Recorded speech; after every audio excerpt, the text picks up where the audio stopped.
At 60, her billionaire CEO husband took everything, until a $10 gas station revealed the child he abandoned. "I'm going to destroy you for this." Marcus Ashford's hands shook as he grabbed the deed from the counter. The paper that should have been worthless. The gas station that should have been empty. But the man standing in front of him just smiled. "You already tried that, Dad." 35 years ago. The word Dad hit like a gunshot in the silence. Marcus stumbled backward. His billion-dollar empire, his perfect reputation. Everything he'd built was about to crumble because of a $10 deed he'd thrown at his ex-wife like trash. "You don't understand. This is mine. I signed this place over as a joke." "Yeah, well, the joke's on you now." Victoria stepped out of the shadows. 60 years old, divorced, supposedly destroyed, but the look in her eyes said something very different. She wasn't the broken woman who'd walked out of that courtroom 6 months ago. She was the woman who was about to watch karma deliver the most satisfying revenge in history. You want to know what happens when a man is so cruel that he accidentally gives away his own destruction? When arrogance becomes so blind that you hand your worst enemy exactly what they need to bury you? Before we get into this absolute masterpiece of justice, my best friend bet me lunch that we wouldn't hit our subscriber goal this month. I am trying to eat good, so do me a favor and smash that subscribe button. It is totally free and means the world to me. Drop a comment with your city so I know who I am talking to. Now sit back and watch how a $10 gas station brought down a billionaire empire. 6 months earlier, Victoria Ashford sat in a conference room that cost more than most people's houses. Mahogany table, floor-to-ceiling windows. The kind of place where lives get decided by people in $1,000 suits. Marcus sat 20 feet away like she was a stranger. 31 years of marriage, and he couldn't even look at her while his lawyer divided up their life. Mrs. Ashford retains her personal effects and one commercial property. Crawford, the shark in designer heels, barely glanced up from her tablet. A gas station in Millfield Township. Assessed value $12,000. Victoria stared at the deed. Hartwell's Corner Store. The name meant nothing until she remembered. The old man at the charity gala, shaking hands, foreclosure papers. Marcus had bought it sight unseen, called it a tax write-off, then forgot about it completely. "Generous of you," Victoria whispered. Marcus finally looked up. His smile was ice cold. "Don't say I never gave you anything." Crawford slid more papers across the polished wood. "The penthouse, the Hampton estate, all investment portfolios remain with Mr. Ashford per the prenuptial agreement." Of course they did. Victoria had signed that prenup at 29, so in love she would have signed away her soul. Marcus had called it protection. She'd called it trust. 31 years later, she knew what it really was. Insurance for him, against her. "You may retain the Honda," Crawford continued. The Honda. Marcus had bought it for their housekeeper. When she quit, rather than clean up after his affairs, he'd tossed Victoria the keys like he was doing her a favor. She'd driven it to grocery stores while he took business trips with women young enough to be their daughter. Victoria signed where Crawford pointed. 4 signatures. 2 initials. Her marriage was officially a stack of papers in a manila folder. "That's everything," Crawford said, closing her laptop with a snap. Victoria picked up the cardboard box from under the table. Everything that mattered from 31 years fit inside. A jewelry box from her mother. Photo albums. A coffee mug that said "World's Best Mom" with a chip on the handle. Marcus was already on his phone talking stock prices. He didn't watch her leave, didn't say goodbye, just let her walk away like she'd never existed. The elevator down felt like falling. 47 floors of silence. When the doors opened, Victoria stepped into the parking garage with nowhere to go. The Honda sat in the corner where Marcus always made her park it, away from his collection of vintage cars, away from anything that mattered. She sat behind the wheel for 20 minutes before starting the engine. Where do you go when you're 60 years old and everything you thought was yours never belonged to you at all? The GPS said Millfield Township was 3 hours north. Victoria had never heard of it, but it was the only place on earth that had her name on a deed. The drive took her through suburbs that gave way to farmland, then to small towns that time forgot, finally to roads that barely qualified as roads. Route 11 was cracked asphalt winding through hills covered in oak and hickory trees. Millfield Township wasn't even a town, just a crossroads with a few buildings, a church with a gravel parking lot, a general store with faded signs, and at the intersection of two county roads, Hartwell's corner store. Victoria pulled into the parking lot and turned off the engine. The gas station looked like something from another century. Weathered brick, hand-painted signs so faded you could barely read it, windows dark with years of grime. The front door was locked. Victoria walked around the building, stepping over weeds growing through cracks in the asphalt. Behind the store she found a back door. A flower pot full of dead flowers sat beside it. She lifted the pot. Underneath was a key. The door opened with a groan that seemed to come from the building's bones. Inside smelled like dust and old coffee and memories. Shelves lined the walls, mostly empty. A deli counter ran along one side, its glass case dark and silent. Behind the register, a bulletin board was covered with faded notices. Church socials from years ago. Farm auctions. A child's drawing of a rainbow held up with thumbtacks that had rusted in place. Victoria found the light switch. Fluorescent tubes flickered to life, casting harsh shadows across the concrete floor. A calendar on the wall was turned to March 2 years ago. Someone had left a crossword puzzle beside the register, half finished, pencil marks fading with time. She climbed the narrow stairs to the apartment above. 2 rooms and a bathroom furnished like a museum of American life. A recliner faced a television with rabbit ears. The bed was made with military precision, corners sharp enough to cut. On the nightstand sat a photograph. Victoria picked it up with trembling hands. A young couple holding a baby. The man she recognized immediately. Harold Hartwell, the trembling gentleman from the charity gala. But it was the woman who made her breath catch. She had Victoria's eyes, Victoria's stubborn chin. The resemblance was unmistakable. Impossible. Completely inexplicable. Victoria sank onto the bed, staring at the photograph. The woman looked exactly like her at 20. But that was impossible. She'd never been to this place before today. Never met Harold Hartwell before that night at the gala. She searched the nightstand drawers, the dresser. Finally, in the kitchen, she found what she was looking for. An envelope in the drawer beside the sink. Her name written on it in shaking handwriting. Mrs. Ashford. Like whoever wrote it had been waiting for her to find it. Inside was a letter dated 6 months ago, just before Harold's death. Mrs. Ashford. If you're reading this, I'm gone, and you found your way to this place. I never expected that day would come, but I always hoped. Your husband bought this building to silence an old man's desperate plea, but perhaps God works in mysterious ways. I need to tell you about Margaret. She was my daughter, but she was yours first. Victoria's hands shook so hard she almost dropped the letter. Born October 15, 1963, at St. Mary's Hospital. You were 17, unmarried, frightened.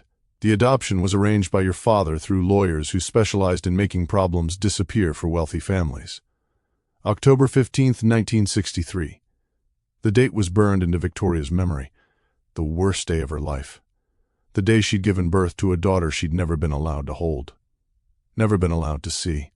The baby her father had called a mistake that would ruin their family's reputation. Margaret grew up here, helped me run this store, married a good man named James. She gave me 2 grandsons and 10 years of joy before cancer took her in 1995. Victoria was crying now, tears falling onto Harold's careful handwriting. She never stopped wondering about her birth mother, never stopped hoping you might find your way back to her.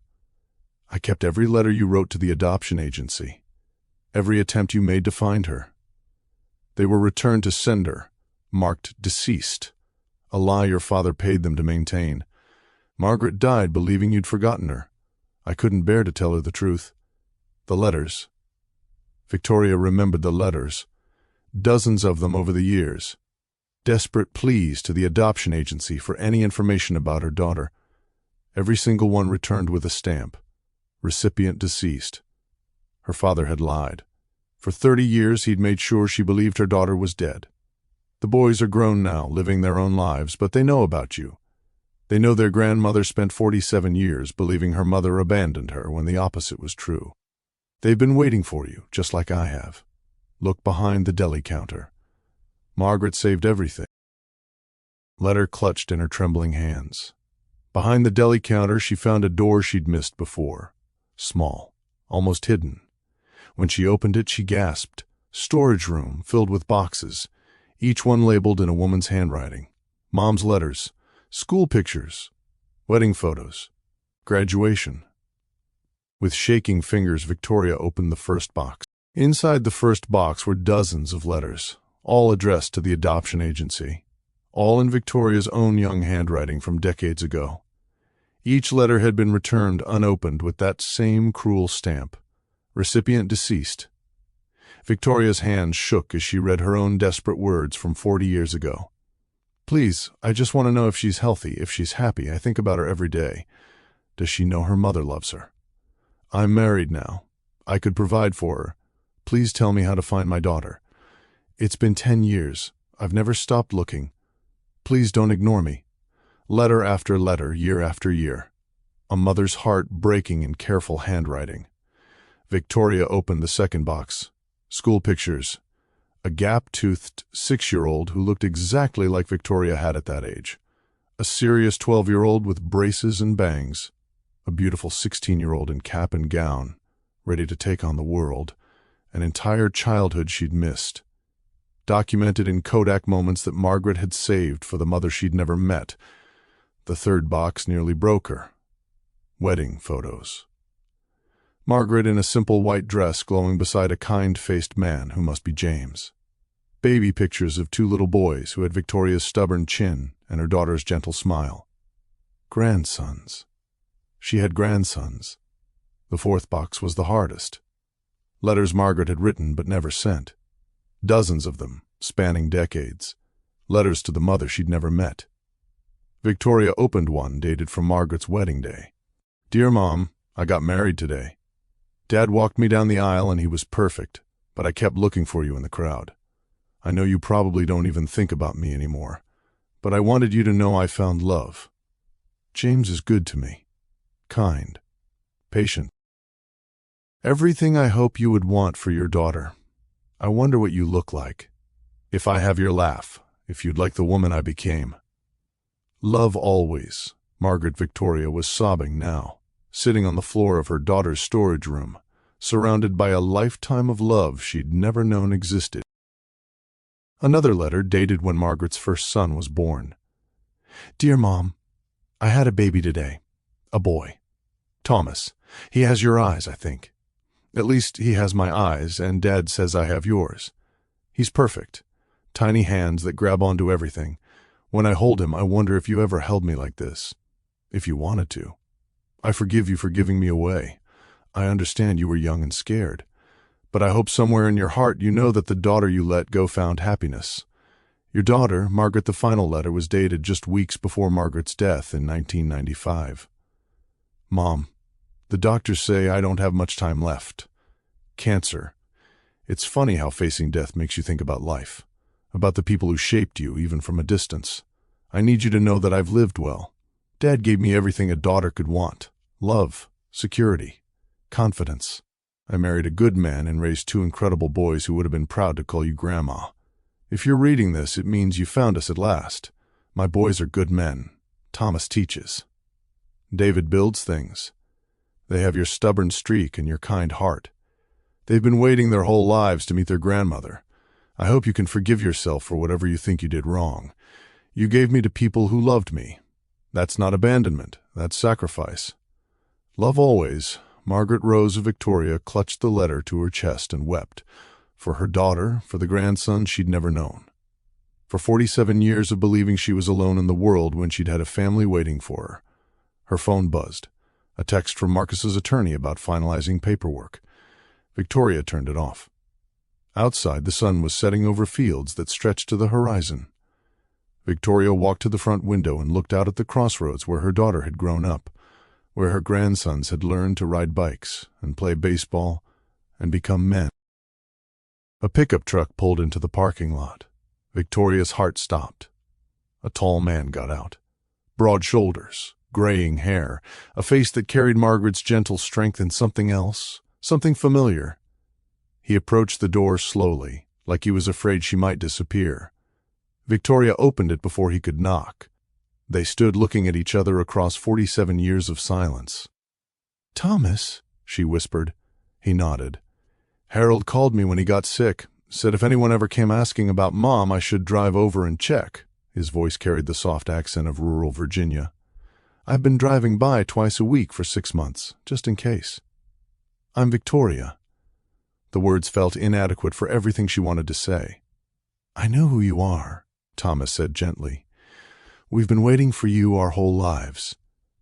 He called his brother while Victoria made coffee on Harold's old stove. David arrived 30 minutes later with his wife and 2 teenage daughters who had Victoria's eyes and Margaret's smile. They filled the small store with voices and laughter and tears. David had brought photo albums, Margaret's life in pictures, the boys' graduations, birthday parties and Christmas mornings and ordinary moments that made up a family. "Mom talked about you constantly," David said, flipping through pages of memories. "Wondered what you looked like, what you did for work, if you ever thought about her." "Every day," Victoria whispered. "I thought about her every single day." Thomas showed her more letters. Margaret's attempts to find her birth mother through private investigators and government agencies. Every lead a dead end. Every hope crushed by lies Victoria's father had paid lawyers to maintain. "She hired a detective when I graduated high school," Thomas said. "Spent her savings trying to track you down. The man told her your family had moved overseas. Said you died in a car accident." More lies. More walls built between a mother and daughter who'd spent decades reaching for each other across an impossible divide. "Your father," David said quietly. "He made sure you'd never find each other." "Maybe," Thomas said, "but you're here now." They talked until midnight, filling in decades of gaps.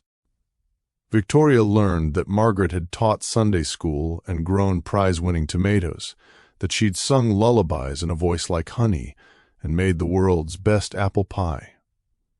The boys told her about growing up in the apartment upstairs, helping Harold with the store, learning to change oil and fix engines and treat customers like family. "What will you do now?" David asked as they prepared to leave. Victoria looked around the store. Her store now. The building Marcus had thrown at her like an insult was the only thing standing between her and complete poverty. But it was also the bridge back to the family she'd never stopped loving. "I think," she said slowly, "I'm going to stay. This town needs a store, and I need to be where Margaret was happy."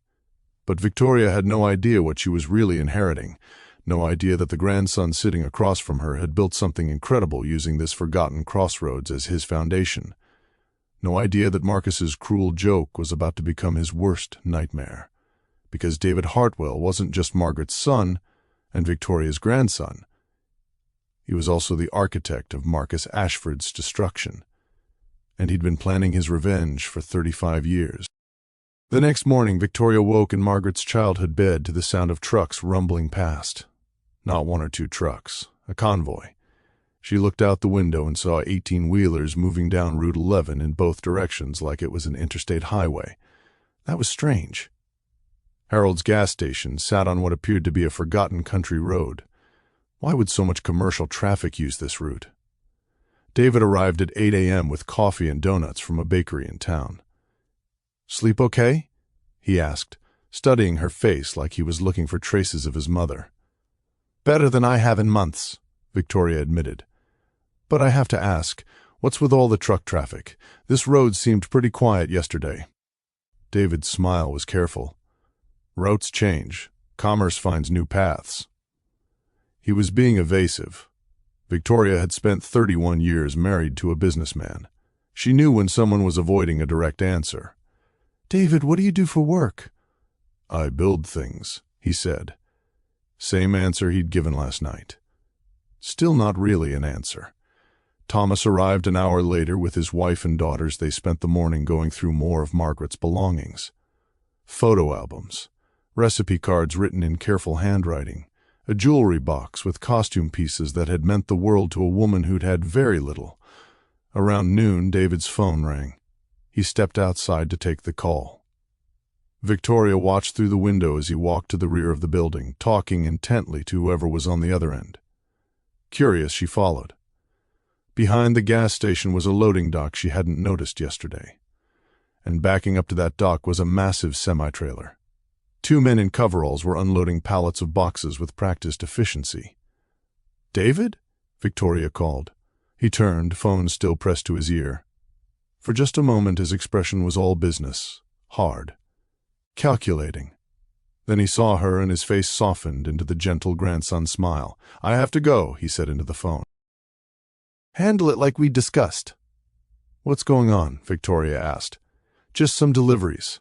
Harold used to let truckers use the loading dock when they needed to reorganize cargo." Another non-answer. Victoria was getting tired of non-answers that afternoon. While Thomas and his family drove back to town, David offered to show Victoria around the building. They walked through the main store, up to the apartment, down to what David called the basement storage. The basement storage turned out to be anything but storage. Victoria followed David down narrow stairs into what should have been a simple cellar. Instead, she found herself standing in a room that looked like mission control at NASA. Monitors lined 3 walls. Computer servers hummed in climate-controlled cabinets. Maps covered the 4th wall, marked with colored pins and shipping routes that crisscrossed the eastern United States. "David," Victoria's voice came out as a whisper. "What is this?"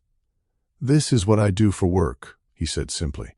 "I built a logistics company, regional shipping, distribution networks, that kind of thing. Regional shipping." Victoria looked at the maps again. The colored lines didn't look regional. They looked like they covered everything from Maine to Florida. "How regional?" David's smile was proud, and maybe a little dangerous. "We handle about 30% of the freight moving between the eastern seaboard and the Midwest corridor." 30%. Victoria had been married to a corporate executive long enough to know what 30% of a major shipping corridor was worth. Billions. "David, how big is your company?" "Big enough." Victoria stared at the monitors showing real-time tracking of hundreds of trucks. "This operation? It runs out of Harold's gas station?" "Best kept secret in the shipping industry," David said.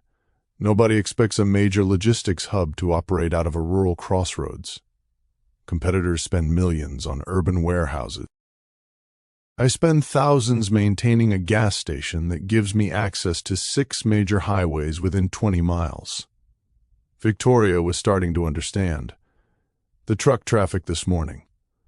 Drivers know to use Route 11 for our shipments. Saves them time, saves us money. Harold thought it was just truckers being friendly. Harold didn't know? David's expression grew soft. Harold was a good man who wanted to help people. I let him think he was just being neighborly, easier that way. Victoria looked around the high-tech command center hidden beneath Harold's simple gas station. How long have you been running this operation? 15 years. Started small. Couple of trucks. Built it into what you see now. 15 years. Victoria did the math. David would have been 20 when he started this, just out of college, building an empire in secret while Harold sold candy bars and soda upstairs. Why here? She asked. Why this place? David's smile faded. Because this is where my mother grew up, where she was happy. And because... He paused, looking uncomfortable. Because what? Because I've been tracking my biological father for 35 years, and this intersection puts me in the perfect position to monitor his shipping routes. Victoria's blood ran cold. Your biological father? Marcus Ashford, David said quietly. CEO of Ashford Industries. The man who got my birth mother pregnant when she was 19, then disappeared when she told him about me. The room spun around Victoria. David was Marcus's son. Her ex-husband had abandoned a pregnant woman and never looked back. Just like he'd abandoned her after 31 years when he found someone younger. You know who he is, David said, watching her face. You know Marcus. I was married to him, Victoria whispered, for 31 years. David nodded slowly. I know. I've been watching him. Watching you. Waiting for the right moment. Waiting for what? For him to make the mistake that would give me everything I needed to destroy him. Victoria sank into a chair beside the monitors. The gas station. The deed he gave me. Marcus Ashford's shipping empire depends on eastern corridor routes that all converge within 20 miles of this intersection, David explained. For 15 years, I've been slowly taking over the infrastructure he depends on. Truck stops, way stations, distribution centers. He pointed to the wall map. Red pins marked Ashford Industries facilities. Blue pins marked David's network. The blue pins formed a perfect circle around the red ones. But I needed one final piece, David continued, a legal foothold at this exact intersection, the deed to this property. Victoria understood now. Marcus gave it to me as an insult. Marcus gave it to you because he's too arrogant to do proper research. He never bothered to investigate what this property actually controls, which is, David walked to a filing cabinet and pulled out a thick folder. Zoning rights for the entire intersection, legal authority over commercial traffic routing, and most importantly, he handed her a document, eminent domain authority for any expansion of Route 11. Victoria read the legal language. Dense, complex, but the meaning was clear. Whoever owned this property had veto power over any major shipping development in a 20-mile radius. If someone wanted to build a competing logistics hub, David explained, they'd need permission from whoever holds this deed. Me, Victoria said. You, the woman Marcus Ashford discarded like garbage. Victoria looked around the command center, at the monitors tracking hundreds of trucks, at the maps showing a network that dwarfed anything Marcus had ever built. How much is your company worth? She asked. This morning, about $4.7 billion. $4.7 billion? More than Marcus's net worth, built in secret by the son he'd abandoned. And his company? David's smile was cold. Declining. His Eastern Corridor shipping has been losing contracts for 5 years. He's had to sell assets to maintain cash flow. Stock price is down 60%. You did that? I did that. One contract at a time. One client at a time.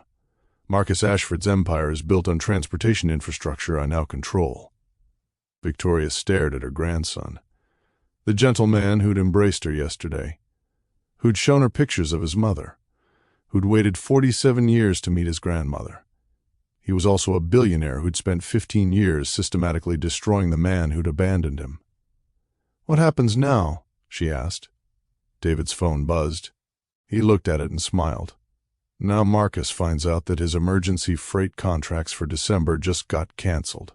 His biggest clients are jumping ship. The phone kept buzzing. Then it started ringing. David looked at the caller ID. Speaking of which, that's his lawyer.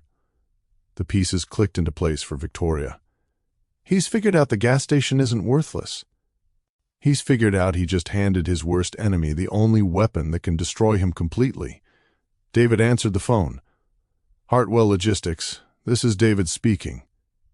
Victoria could hear shouting from the other end. Male voice, panicked, demanding.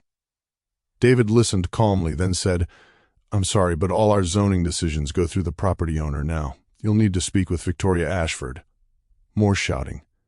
That's right, David said, his voice ice cold. The woman your client threw away like garbage now controls whether his company survives the next 6 months. He hung up. Victoria's phone immediately started ringing. Marcus's number. She looked at David. Her grandson. Her daughter's son. The man who'd built an empire to avenge a family he'd never known. She answered the call. Hello, Marcus. Victoria, we need to talk. Marcus's voice was strained, desperate. Nothing like the cold businessman who'd signed divorce papers 6 months ago. Do we? Victoria watched David monitoring his screens, tracking trucks across half the country. I thought we said everything we needed to say in that conference room. There's been a misunderstanding about the property. The gas station. I need to buy it back. Victoria almost laughed. Buy it back? Marcus, you gave it to me. Called it worthless, remember? Said you were being generous. I'll pay fair market value. Triple fair market value. And what exactly is fair market value for a $10 piece of junk? Silence on the other end. Marcus was learning what David had known for 15 years. The gas station wasn't worth $10 or $12,000. It was worth everything. "I'll pay $2 million, Marcus said finally. David looked up from his monitors and shook his head. Victoria understood. This wasn't about money anymore. "Not interested," she said. $5 million, cash, today." "Still not interested." Marcus's voice cracked. "Victoria, please. You don't understand what you're holding." "Actually, I understand perfectly. I'm holding the deed to the property that controls every shipping route you need to stay in business." The silence stretched so long Victoria thought the call had dropped. When Marcus spoke again, his voice was barely a whisper. "How do you know that?" "Because the man who's been quietly destroying your company for the past 15 years just introduced himself yesterday. He's my grandson, Marcus. Margaret's son. The baby you abandoned 35 years ago." "That's impossible." "His name is David Hartwell. He runs Hartwell Logistics out of the basement of this worthless gas station. And he's been very, very patient." Victoria could hear Marcus breathing heavily. Papers rustling, probably pulling up files on David's company. "Jesus Christ," Marcus whispered. "Hartwell Logistics?" "I've been losing contracts to my own son. Your son that you walked away from before he was even born." "Victoria, I was 25 years old. I made a mistake." "You made a choice, and now that choice is costing you everything." David was typing rapidly on his keyboard. Screens flashed with new data. Contract cancellations. Client defections. Marcus's empire was bleeding out in real time. $10 million, Marcus said. Final offer. Victoria looked at David. He was her grandson, Margaret's boy, the child who'd grown up wondering why his father had abandoned him, who'd built an empire with the singular focus of proving his worth to a man who'd never cared enough to know he existed. "The property isn't for sale, Marcus. Everything's for sale. Not this. Not anymore." "Victoria, be reasonable. You're 60 years old with no job and no money. This could set you up for life." Same old Marcus, reducing everything to dollars and cents, missing the point entirely. "I already am set up for life," she said. "I have family now, something you threw away twice." She hung up. David was smiling. "He'll be here within the hour." "How can you be sure?" "Because his December contracts are worth $40 million. If those shipments don't move, his company goes into bankruptcy before Christmas." True to David's prediction, Marcus's Bentley pulled into the parking lot 53 minutes later. He wasn't alone. 2 black SUVs followed him. Lawyers, security, the full corporate intimidation package. Victoria watched from the window as Marcus climbed out of his car. He looked older than she remembered. Grayer. The past 6 months hadn't been kind to him. He approached the front door like he was walking to his execution. Victoria opened it before he could knock. They stood face to face for the first time since the divorce. "Hello, Marcus." He looked past her into the gas station. "Where is he?" "Where's who?" "My son, the one you claim has been sabotaging my business." David appeared from the back room. Tall, confident, wearing jeans and a flannel shirt that made Marcus's $1,000 suit look ridiculous. Father and son studied each other across 35 years of absence. "You look like your mother," Marcus said finally. "I wouldn't know," David replied. "She died believing you were a mistake she'd made. Turns out she was half right." Marcus flinched. "I was young. I wasn't ready for a family." "Neither was she. Difference is, she stepped up anyway."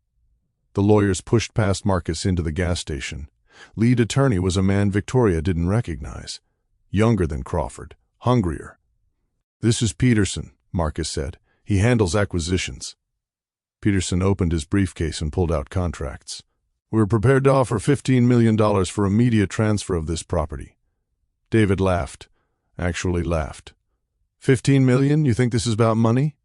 "Everything's about money," Peterson said. "Then you don't understand what's happening here." David led them to the back room, showed them the loading dock where trucks were transferring cargo, the scheduling boards that coordinated hundreds of shipments daily. "This facility processes more freight in a week than your largest warehouse handles in a month," David explained. and it does it at a fraction of your operating costs. Marcus was staring at the operation like he was seeing a ghost. How long have you been running this? 15 years. Started the day after I graduated college. Took out loans against my mother's life insurance policy to buy my first truck. Why didn't you come to me? I could have helped. David's expression turned ice cold. You could have helped 35 years ago, when my mother was pregnant and scared, when she was raising me alone while working 2 jobs, when she got sick and couldn't afford proper treatment. Marcus had no answer for that. Peterson was looking at the shipping manifests. These contract numbers, these are our clients. We're your clients, David corrected. They're mine now.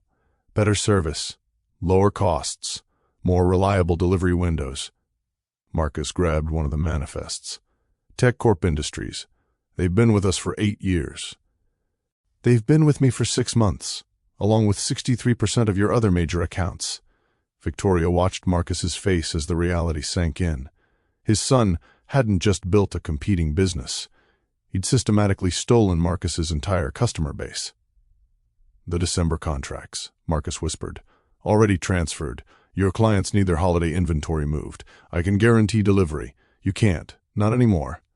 Peterson was frantically typing on his phone, probably checking stock prices, market reports, the financial implications of losing their biggest seasonal contracts. $25 million, Peterson offered desperately. For the property and a non-compete agreement. David shook his head. There's no price. This isn't a business transaction. This is family business. Marcus stepped forward. David, I know I wasn't there. I know I failed you, but we can fix this, father to son. Let me make it right. Father to son? David's voice was deadly quiet. You want to know what father to son looks like? He walked to his desk and pulled out a photo. Harold Hartwell teaching a 10-year-old David how to change oil. Harold helping teenage David with homework. Harold walking David down the aisle at his wedding. That's what father to son looks like. Harold Hartwell was my father. You were just the sperm donor. Marcus looked like he'd been slapped. I can change. I can be better. Too late for that. Peterson tried one more time. $50 million, final offer. Victoria spoke for the first time since they'd entered the room. My grandson already told you. This isn't for sale. Mrs. Ashford, perhaps you don't understand the full implications. I understand perfectly. Victoria cut him off. I understand that my ex-husband is a coward who runs away when things get difficult. I understand that he abandoned his son the same way he abandoned our marriage. And I understand that karma has a perfect sense of timing. Marcus turned to her with desperate eyes. Victoria, please. We had 31 years together. That has to count for something. It counted for a cardboard box and a $10 deed. I'll lose everything. Victoria looked at David. Her grandson, Margaret's legacy. The man who'd waited 35 years for this moment. Good, she said simply. Marcus's phone started ringing. Peterson's phone. Both lawyers were getting calls simultaneously. David checked his monitors. Ashford Industries stock just dropped another 12%. Markets reacting to news of the contract losses. Marcus looked around the command center one more time.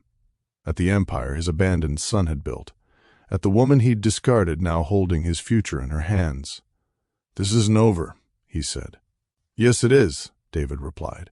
It's been over for 15 years. You just didn't know it yet. Victoria watched Marcus leave with his lawyers and security detail. Watched the Bentley and black SUVs disappear down Route 11. What happens now? She asked. David smiled. Now we watch his empire crumble, and we build something better in its place. 3 months later, Victoria stood behind the register of Margaret's corner store, watching the morning news on the small TV David had installed above the coffee station. Ashford Industries filed for Chapter 11 bankruptcy protection today, the reporter announced. The shipping giant's sudden collapse has sent shockwaves through the logistics industry. Victoria turned down the volume as Thomas walked in with his usual order. 2 coffees black, one for him, one for his principal. You know, Thomas said, handing her exact change, I still can't believe you're my grandmother. Mom would have been so happy. Victoria's heart still caught every time one of them mentioned Margaret. 3 months of family dinners and Sunday visits hadn't dulled the ache of all those lost years. But it had filled the empty spaces with something she'd never had before. Purpose, belonging, love without conditions. She would have been proud of what David built, Victoria said, wrapping Thomas's coffee in napkins. She would have been proud of what you all built together. The bell above the door chimed. David entered with his usual grin and his unusual news. Every morning brought updates on Marcus's declining empire and David's expanding one. "Morning, Grandma." David kissed her cheek and grabbed a banana from the fruit display. "Sleep well?" "Better every night." Victoria had moved permanently into Harold's apartment 6 weeks ago. The bed was more comfortable than the king-size mattress she'd shared with Marcus for 31 years. Funny how a clear conscience improved sleep quality. "Any word from the lawyers?" Thomas asked. David's smile turned predatory. "Peterson called this morning. Marcus wants to meet. One last negotiation." Victoria raised an eyebrow. "I thought everything was settled." "Everything except the personal assets. The penthouse, the Hampton estate, his vintage car collection." David pulled up news articles on his phone. All being liquidated to pay creditors. "But there's a problem." "What kind of problem?" "The kind where Marcus signed over some of those assets to shell companies to protect them from bankruptcy court. Turns out that's illegal when you're filing Chapter 11. Thomas whistled low. "Asset hiding? That's serious." "FBI serious," David confirmed. "They raided his penthouse yesterday. Found documents linking him to offshore accounts, falsified ownership records, the whole criminal enterprise package." Victoria felt a flicker of something that might have been sympathy. Might have been. "How much trouble is he in?" "The kind where he'll be lucky to avoid federal prison." The sympathy died quickly. Victoria remembered sitting in that conference room, watching Marcus divide up their life like she was a stranger. The cold smile when he handed her the worthless deed. The 31 years of gaslighting and affairs and emotional abandonment. "Couldn't happen to a nicer person," she said. The door chimed again. A woman entered with 2 young children, new customers. Victoria had been learning everyone's names, their usual orders, their family stories. Small-town life was different from corporate wife social climbing. Better. Realer. "Mrs. Patterson," Victoria called. "The usual. Please, and maybe some of those chocolate chip cookies for the kids." Victoria bagged cookies while Mrs. Patterson corralled her children away from the candy display. Normal morning. Normal life. Everything Marcus had never appreciated about simplicity. David's phone buzzed. He checked it and his expression changed. "Speak of the devil. Marcus is here." Through the front window, Victoria could see the Bentley pulling into the parking lot, but it looked different, dirtier, a crack in the windshield. Even Marcus's car was showing signs of his fallen empire. Marcus entered alone this time. No lawyers, no security detail. Just a man who'd lost everything, wearing a suit that looked slept in. "Victoria," he said quietly. "Marcus?" She kept her voice neutral, professional, the way she'd talk to any customer. He looked around the store. At the fresh produce display David had installed, the local crafts section Thomas's daughters had organized, the community bulletin board full of church socials and school fundraisers. "You've done well with this place." "We've done well." Marcus's eyes found David, who was leaning against the counter with his arms crossed. Father and son stared at each other across a divide that money couldn't bridge. "I came to apologize," Marcus said, finally. 35 years too late," David replied. "I know, but I had to try." Victoria studied her ex-husband.